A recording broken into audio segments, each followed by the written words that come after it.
Geopodcast. Facultad de Geología, Universidad de Oviedo.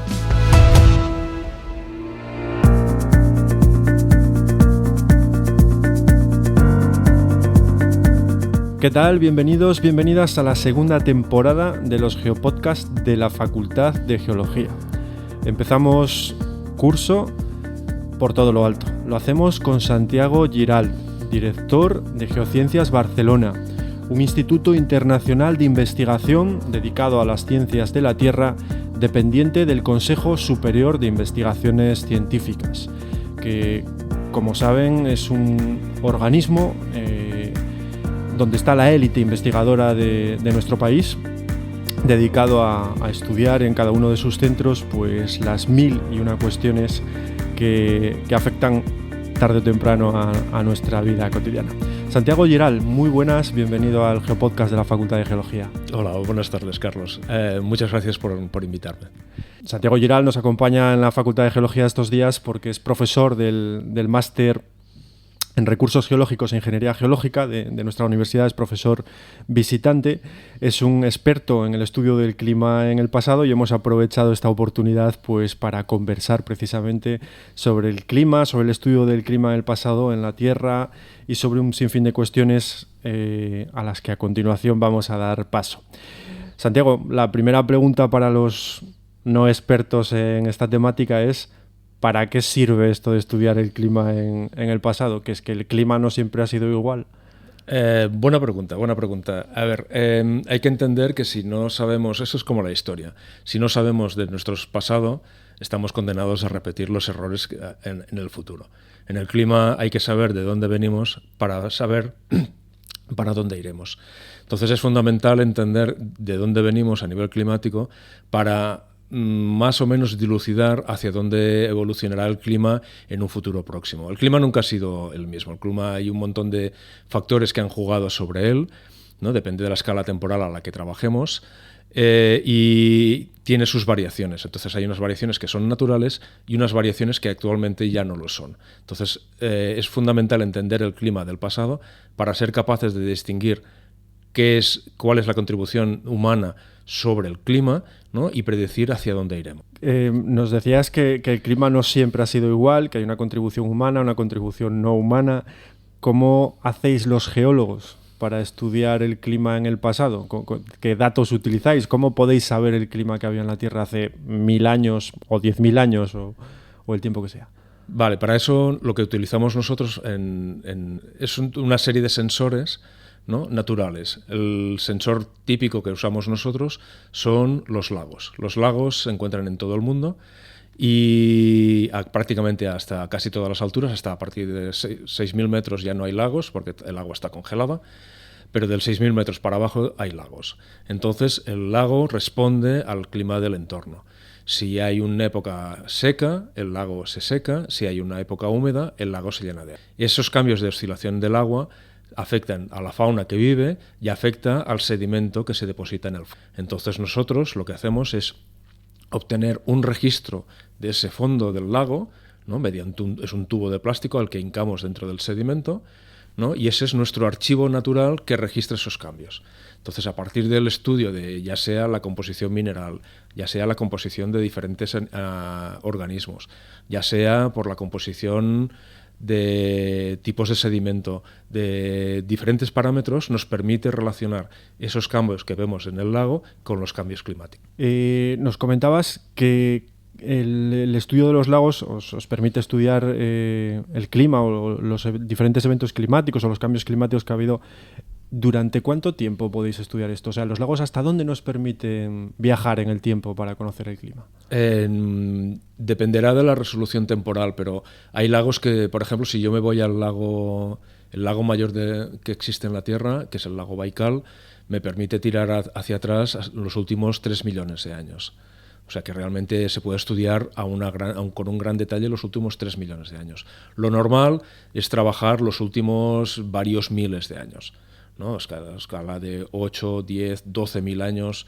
Eso es lo normal que nos permite tirar el registro de los lagos. O sea, que podríamos decir que tenéis un conocimiento muy exhaustivo de nuestro pasado reciente, entre comillas, de estos últimos miles de años. Sí. Se conoce especialmente bien qué ha pasado en el clima en estos últimos miles de años, y a escala no anual, pero prácticamente.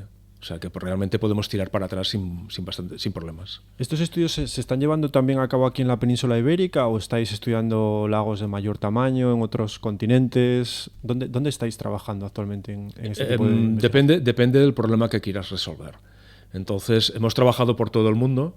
Yo empecé a trabajar en el lago Issyk-Kul, en la República del Kirguistán.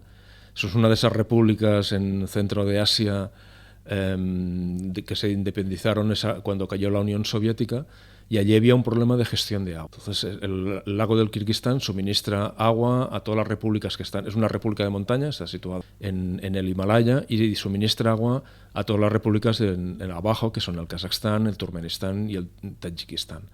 Entonces, había un problema de gestión de agua y había que entender porque hay unas crisis periódicas de aridez, y había que entender cuál era la periodicidad. Entonces, nosotros estuvimos allí trabajando para entender cuál era la periodicidad de estos eventos áridos y cuál podría ser la gestión de agua. Y nosotros dimos elementos a toda la parte más social, más política, para establecer cuál debía ser la gestión del agua en todos esos territorios, ¿vale? Para que no hubiese problemas de sequía. Después nos movimos a la isla de Pascua, estuvimos trabajando en la isla de Pascua durante muchos años, porque la isla de Pascua permite entender el fenómeno climático del Niño. El fenómeno climático del Niño nos afecta a la península ibérica y en especial al Mediterráneo. Cuando hay un fenómeno de la Niña, el Mediterráneo sufre una aridez espectacular, y había que entender cómo se transmite esa señal. Entonces estuvimos utilizando los lagos de la isla de Pascua para entender cómo esa señal del Niño se transmite desde la zona de ese origen, que es la zona central del Pacífico, hacia nuestras latitudes, y si esa señal era constante a lo largo del tiempo o no.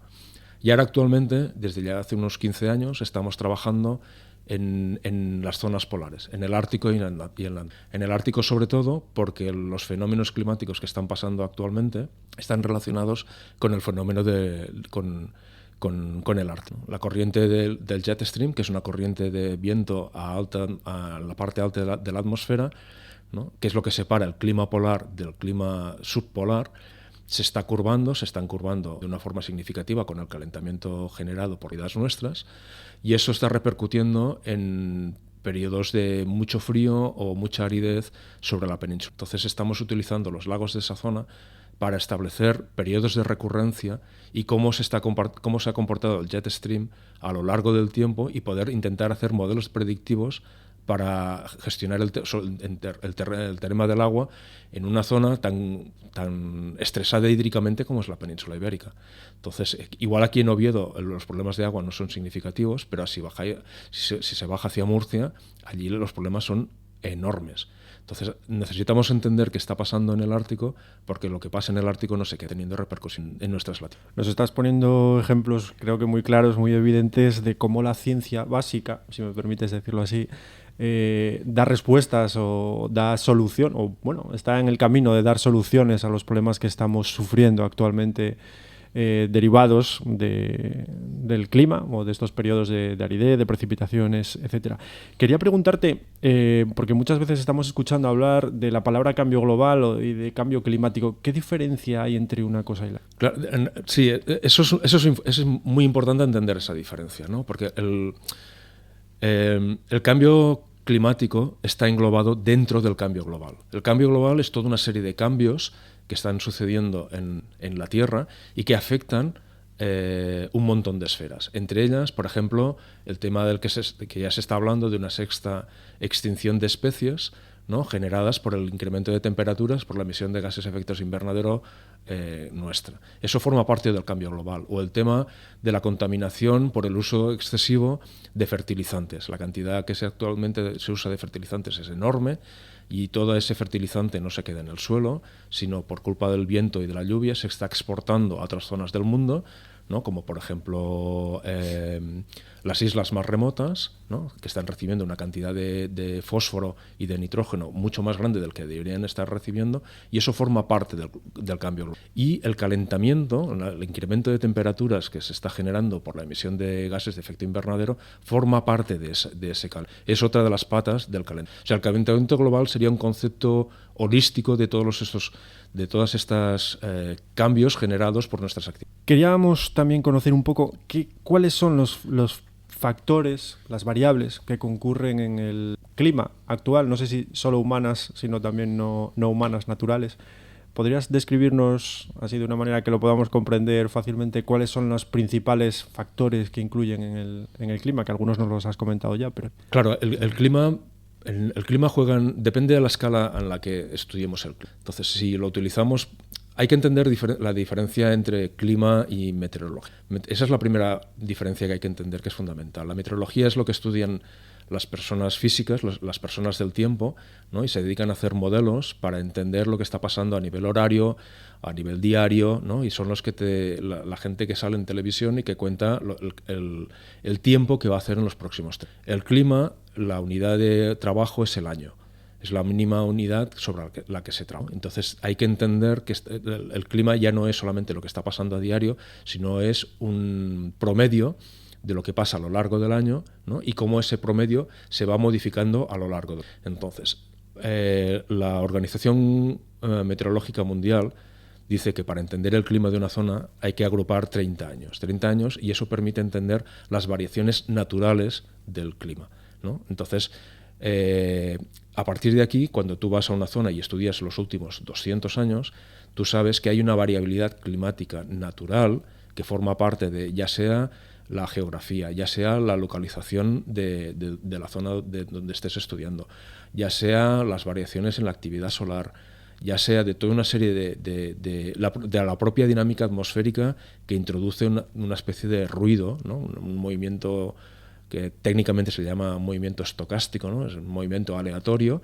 ¿no? Que genera toda una serie de variabilidad climática natural, ¿no? En una zona. Entonces, eso significa que hay años que puede llover un poco más, años que puede llover un poco menos, etcétera. Sobre todo esto viene sobreimpuesta la cantidad de las emisiones de gases de efecto invernadero que llevamos emitiendo desde la revolución industrial hasta la actualidad. Esa cantidad de emisiones de gases de efecto invernadero se han incrementado mucho, y sobre todo estos últimos 60 años, donde los incrementos ya son exponenciales, y eso está generando toda una serie de perturbaciones climáticas, ¿no? Sobre el sistema climático natural, que está induciendo una serie de cambios que ya estamos, ¿no? Como por ejemplo en el Mediterráneo se está viendo que las lluvias ya no se concentran en primavera y en verano, sino se concentran en verano, y que ya no son lluvias relativamente repartidas a lo largo del día, sino son lluvias más bien tropicalizadas, digámoslo así. No exactamente son tropicales, pero para entender el término sería una lluvia que viene, te cae en 3 horas y después vuelve a salir un sol radiante, perfecto y preciso. Entonces eso ya no es la lluvia típica del Mediterráneo, sino es una lluvia consecuencia de las alteraciones climáticas que nosotros estamos. Entonces hay que entender que el clima actual es una mezcla de las dos. Y lo que está pasando actualmente es que ya se está el panel intergubernamental para el cambio climático ya está diciendo que las actividades humanas están teniendo más incidencia sobre el clima de la propia variabilidad climática debería estar. Entonces, sí, hay un fenómeno natural impuesto con la parte humana, y la parte humana cada vez es más importante. El estudio del clima del pasado, en el que venís trabajando tú y otros muchos científicos en los últimos años, imagino que os habrá enseñado muchas cosas. ¿Nos podrías destacar algunas lecciones, si pudiéramos definirlas así, que habéis aprendido del clima en el pasado para poder predecir cómo va a ser un poco en el futuro? Bueno, lo que te enseña es que acaba teniendo el cambio climático acaba condicionando la vida humana a todos los niveles, ¿vale? Es verdad que la sociedad en el siglo XIV no tiene nada que ver con la sociedad actual. Actualmente estamos mucho más industrializados, ¿no? Y tenemos una capacidad técnica mucho más grande, pero eso no implica que cuando hay cambios climáticos significativos, hay fenómenos climáticos significativos, no nos acaben nada. Entonces, lo que enseña es que no puedes dejar de mirar algo, ¿vale? Hay que pensar en que tú vives en una zona determinada, que tiene un paisaje y una estructura determinada y que tiene que haber una gestión del territorio pensando en que tú tienes algo arriba, ¿no? Unas variaciones climáticas que te van a condicionar toda tu actividad social y económica. Y eso es una percepción que lo ves en todos los registros, porque quien no acaba haciendo eso acaba pagando las consecuencias. No, evidentemente no nos vamos a extinguir, no va por ahí la cosa, pero sí que acaba teniendo impacto a nivel, ¿vale? Pueden haber hambrunas, pueden haber mala gestión del agua, puede haber desplazamientos masivos de gente, y todo eso se ve perfectamente en la historia y en el registro climático. Y no somos una excepción. Ahora, de acuerdo que la tecnología no es la misma, pero los efectos los vamos a... De hecho, ya los estamos, ¿vale? Huracanes mucho más potentes de los que tocaría, huracanes en épocas que no tocarían, lluvias, por ejemplo, en el Mediterráneo, ahora están lloviendo. Debería estar lloviendo en los Pirineos, y lo que se está viendo es que se está lloviendo básicamente en la costa porque el mar está muy caliente y no está recargando los acuíferos. Entonces no estamos saliendo de la sequía, ¿vale? Y si no salimos de la sequía, por muy tecnológicos y muy sofisticada que tengamos nuestra sociedad, va a tener sus consecuencias. Entonces lo que enseña el pasado es que no nos podemos olvidar. ¿Dónde tenéis puesta la mirada ahora mismo los científicos en vuestros deseos de investigación más cercanos? Una doble pregunta, o sea, esa sería una primera pregunta. Y la segunda, ¿hay recursos suficientes para abordar estas investigaciones o las investigaciones que ahora tengáis en mente? Ahora actualmente estamos muy focalizados en el Ártico, porque nos hemos dado cuenta que realmente donde están pasando las situaciones más dramáticas es el Ártico. El Ártico es uno de los grandes motores climáticos de la Tierra, ¿no? Junto con el Amazonas, y lo que está pasando al Ártico ya lo estamos sufriendo. Entonces hay que trabajar en esa zona, hay que realmente entender lo que está pasando en esa zona, y hay que dedicarle más. ¿Recursos suficientes? No, evidentemente. Los recursos son finitos y siempre necesitas más. Sobre todo en una zona en que ir a trabajar es de todo menos evidente. Porque claro, cuando vamos a trabajar en el Ártico, nosotros hay que trasladarlo absolutamente todo. Nos trasladamos un equipo de 5 o 6 personas, nos llevamos las tiendas de campaña, hay que llevar ropa adecuada, nos lleva nuestra comida para las 15 días o 3 semanas que estemos allí, hay que llevarse todo un sistema de generación de electricidad que intentamos que sea lo más neutral climático posible, es decir, solares, llevamos baterías de alta capacidad para no tener el impacto que deberíamos tener allí. Y todo esto cuesta muchísimo dinero, porque significa moverse en helicóptero, significa moverse en condiciones que muchas veces son de todo menos fácil. Tenemos suficientes recursos, pero hacemos lo que podemos. Entonces ya estamos acostumbrados a buscar financiación debajo de las piedras, y valga la redundancia para ser un geólogo, y siempre acabamos encontrando la financiación que buscamos. Pero bueno, realmente haría falta más dinero. Debajo de las piedras encontramos recursos, entonces, y encontramos respuestas, que es a la postre lo más importante. Una penúltima pregunta, Santiago. Antropoceno sí, nos han chivado que hay debate aquí en esta cuestión. Antropoceno sí, antropoceno no. El antropoceno, a mí, antropoceno particularmente no. Yo lo veo... Sin matices. Sin matices. Porque se están mezclando demasiadas cosas aquí. El problema es que hay una comisión que la definición de pisos, edades, en la escala geológica viene determinada por las diferentes comisiones de estratigrafía que existen alrededor del mundo para los diferentes pisos, edades y estadios. Lo que no puede ser es que aparezca gente que no entiende el mecanismo que tenemos las personas que trabajamos en geología para definir eso, que es muy riguroso, porque tiene que cumplir toda una serie de criterios, ¿no? De que exista en todo el mundo, que exista registro geológico, que se pueda datar, que sea fácilmente identificable, que haya toda una serie de criterios que permitan identificar toda esa parte. Como lleguen toda una serie de gente que no entiende toda esa parte y pretenda definir un piso geológico tan importante como sería la huella del impacto humano. Es evidente que hay una huella humana, y cada vez es más significativa, eso nadie lo discute, ¿vale? De hecho, ya hay suelos que se están definiendo como tecnosuelos, porque forman parte de los suelos que generamos en ecosistemas artificiales como las ciudades o los polígonos industriales, ¿vale? Ya hay claramente, o hay playas donde la principal atracción de la playa es que está llena de cristal de diferentes botellas y la llaman en Galicia la llave de los cristales, ¿no? Que yo ya entiendo que eso ya forma parte de un suelo realmente antrópico. O sea, la huella humana existe, pero el antropoceno como tal no, porque se está metiendo en un territorio en el que las reglas del juego están. Y entonces se pretende definir algo que no se sabe si va a ser una época, un piso o un periodo, ¿no? Usando unas reglas que no tocan.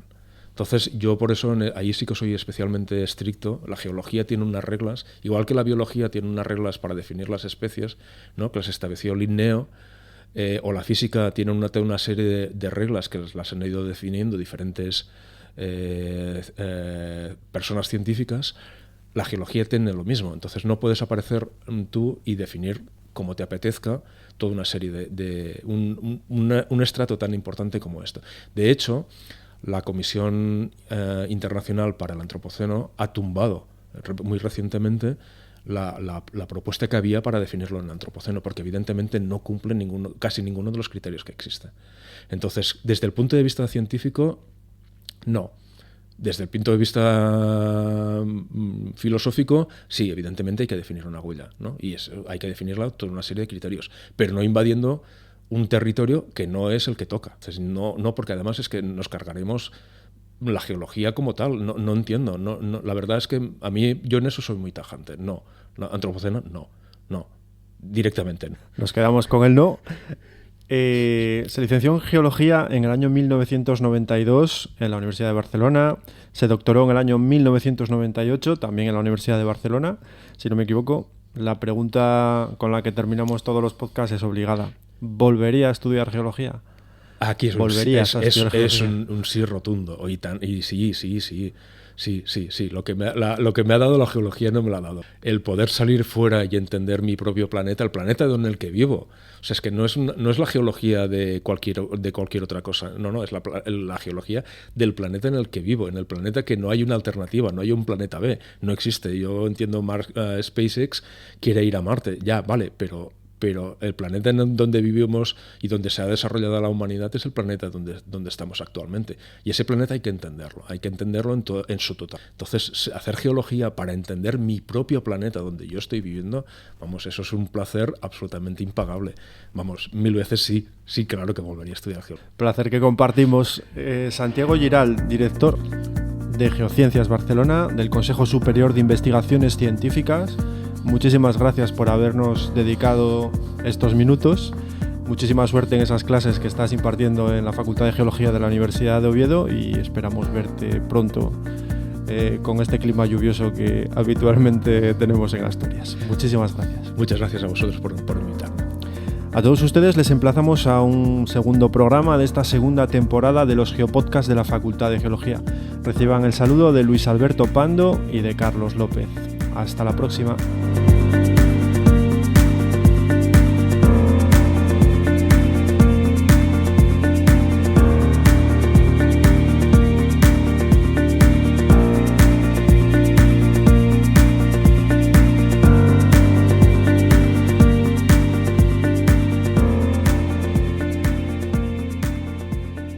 Geopodcast, Facultad de Geología, Universidad de Oviedo.